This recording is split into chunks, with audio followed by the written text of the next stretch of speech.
Salam jumpa kembali bersama dengan Ibu Buana Ignatia dalam materi kita yang keempat, kemampuan dan keterbatasanku. Mari kita awali dengan doa pembuka. Dalam nama Bapa dan Putra dan Roh Kudus. Amin. Allah yang penuh kasih, kami bersyukur kepadamu atas segala kebaikan yang telah kami terima selama ini. Hari ini kami akan belajar tentang kemampuan dan keterbatasan kami. Semoga kami dapat menerima kekurangan dan mensyukuri kelebihan yang ada pada diri kami. Demi Kristus Tuhan dan pengantara kami. Amin. Anak-anak terkasih, Allah menganugerahkan kelebihan, bakat, keterampilan, dan kepandaian kepada setiap manusia secara cuma-cuma. Karunia itu dapat berupa badan yang utuh, lengkap, dan sehat, dan juga dapat berupa kemampuan dan kelebihan kita. Mari kita simak video Everyone is number one. Yang artinya semua orang adalah yang terbaik. 但是我也曾经站不起来。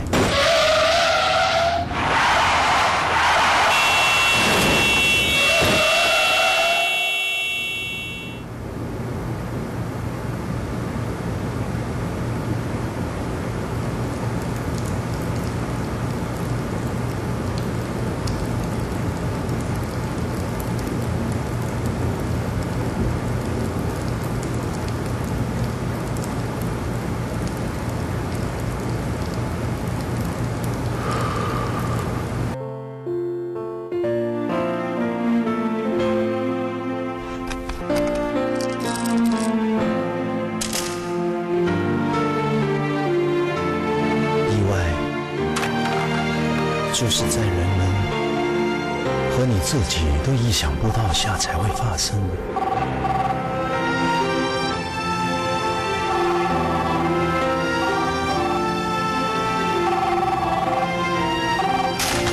所以，请不要怪别人，更不要怪自己。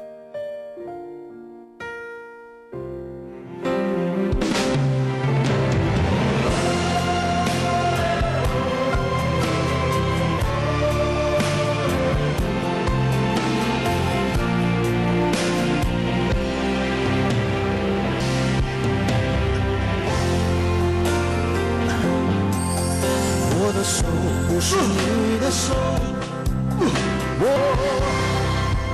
，Everyone is number one。只要你凡事不问能不能用一口气交换你一生，要迎接未来不必等。Everyone is number one。成功的秘诀在你肯不肯最热的汗，用最真的心，第一名属于每个人。不害怕路上有多冷，直到还有一点余温，我也会努力狂奔。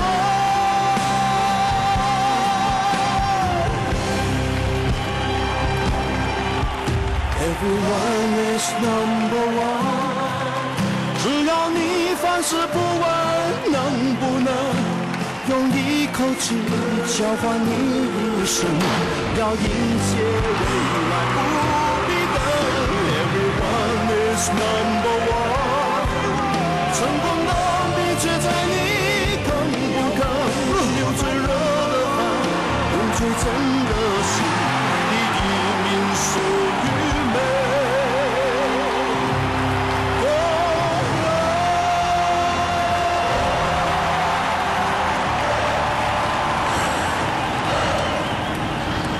以前我和他们一样，现在你要和我一样。Everyone is number one， 只要你凡事不问能不能用一口气交换你一生，要迎接未来不必等。Everyone is number one， 成功的秘诀在你肯不肯流最热的汗，用最真的心以一命属于美。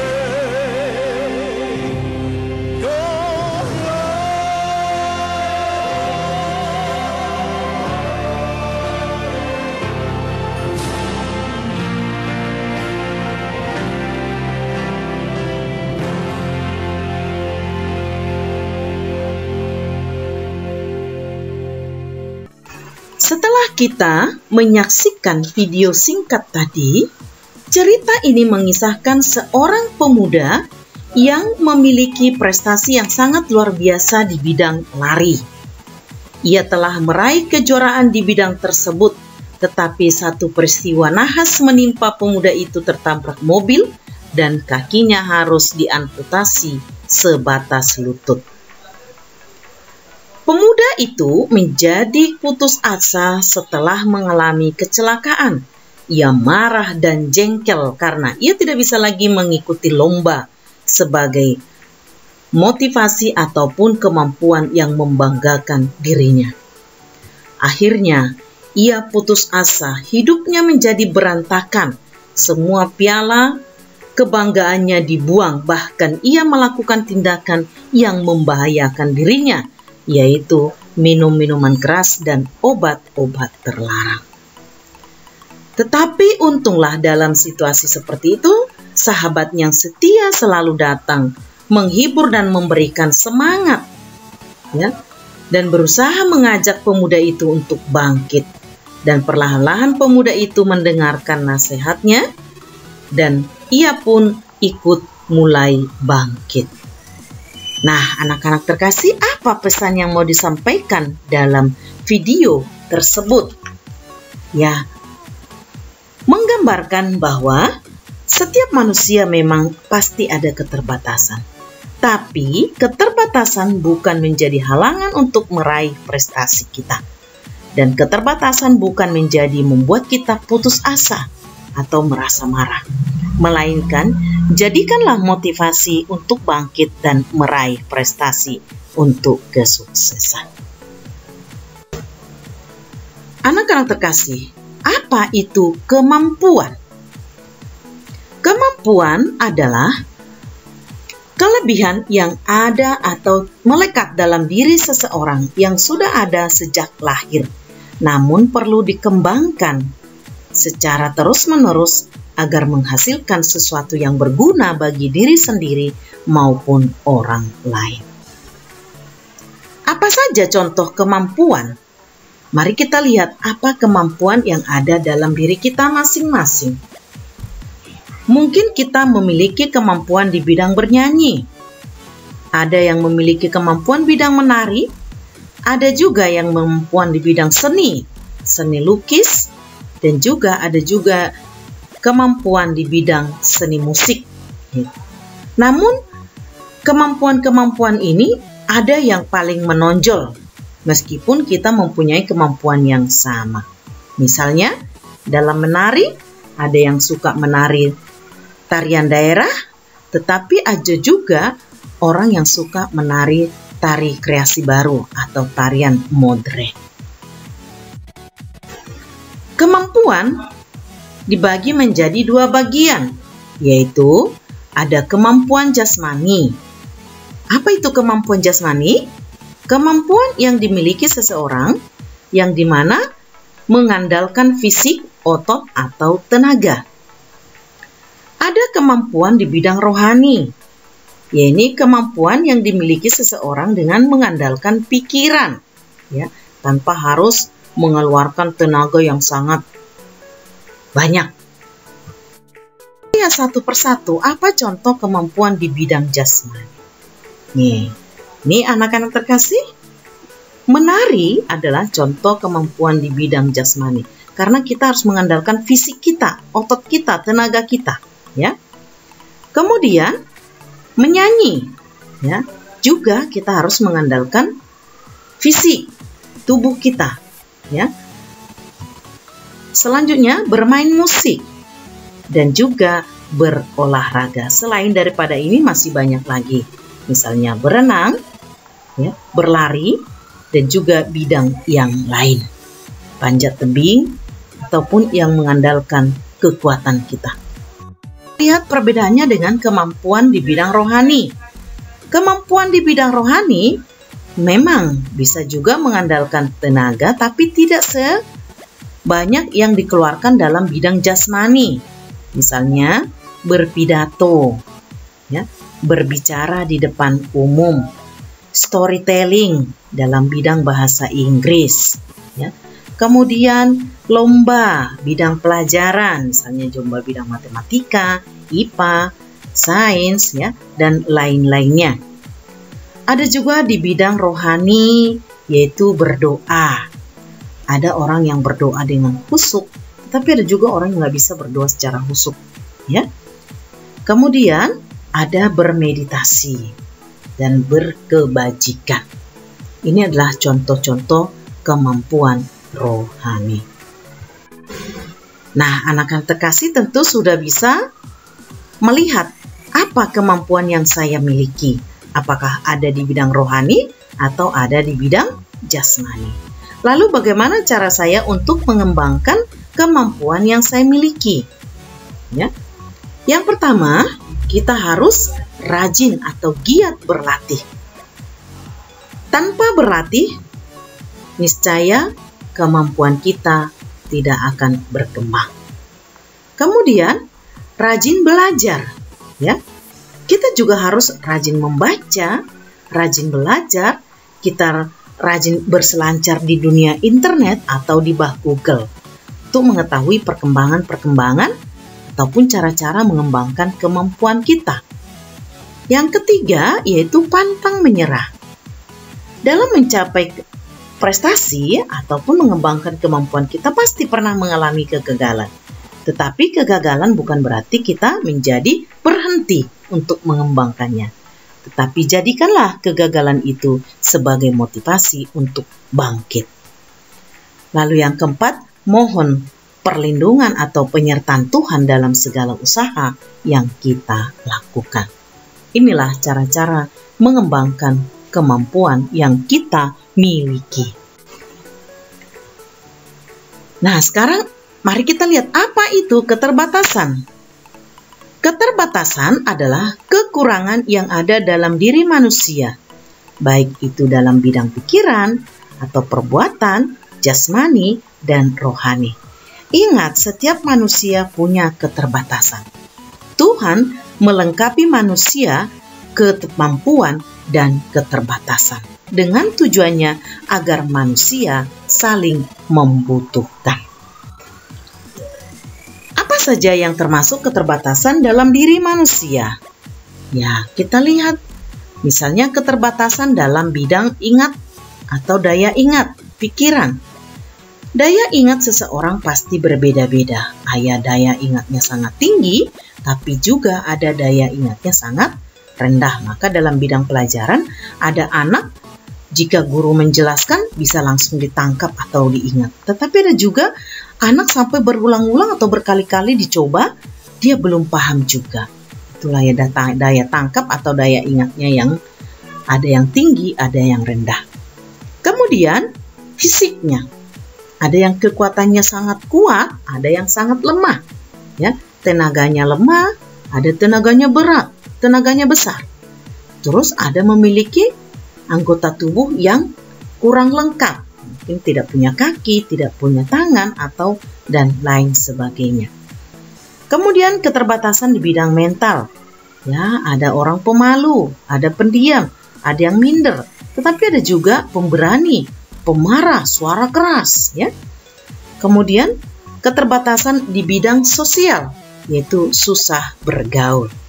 Ini adalah contoh-contoh keterbatasan dalam diri manusia. Nah, anak-anak terkasih, mari kita lihat contoh-contoh keterbatasan di bidang fisik, ya. Contoh keterbatasan di bidang fisik yaitu misalnya mengalami tuli, ya. Ini juga satu keterbatasan. Kemudian yang kedua, mengalami kebutaan. Terus yang ketiga yaitu mengalami Down syndrome, yaitu IQ-nya yang sangat rendah. Dan yang keempat yaitu cacat tubuh.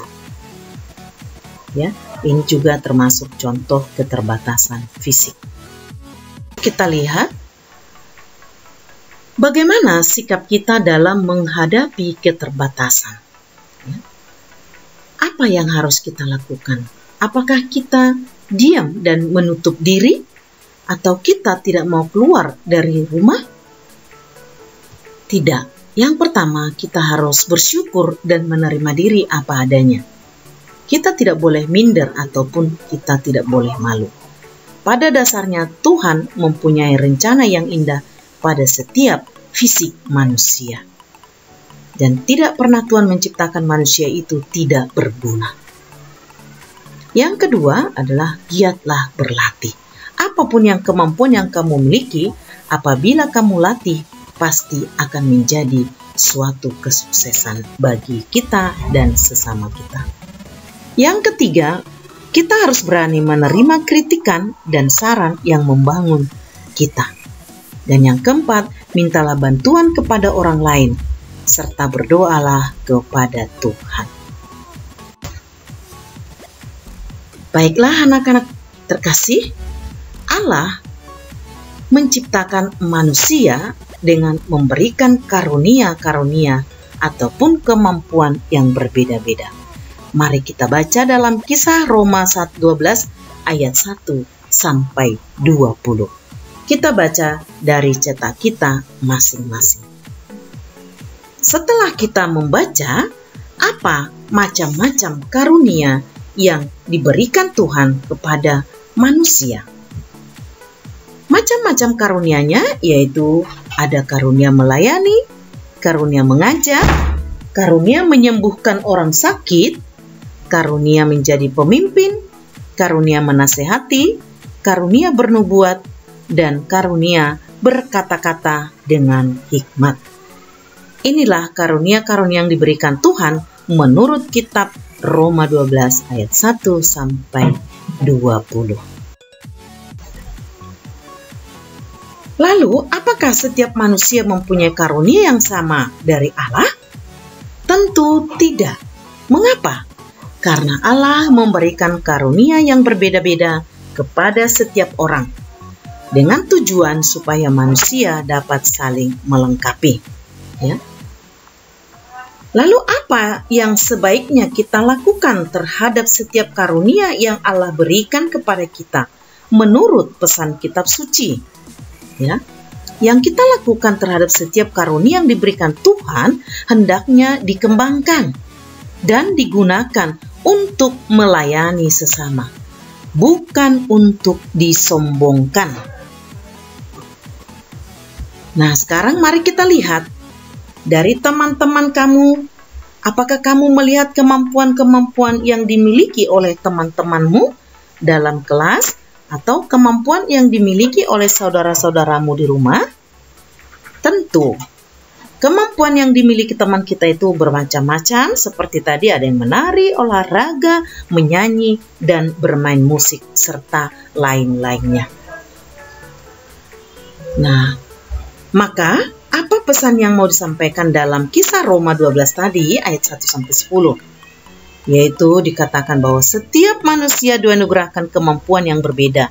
Namun, setiap manusia juga memiliki keterbatasan atau kekurangan agar manusia dapat saling melengkapi. Baiklah anak-anak terkasih, itulah pembelajaran kita hari ini. Sebagai tugasmu adalah kerjakan cetak halaman 52 dan 53, yaitu menuliskan sikap-sikap dalam menghadapi kemampuan kita dan keterbatasan kita, serta buat doa syukur kepada Tuhan atas kemampuan dan keterbatasan yang kita miliki. Doa itu didoakan sebagai doa penutup. Terima kasih, sampai jumpa minggu depan. Shalom.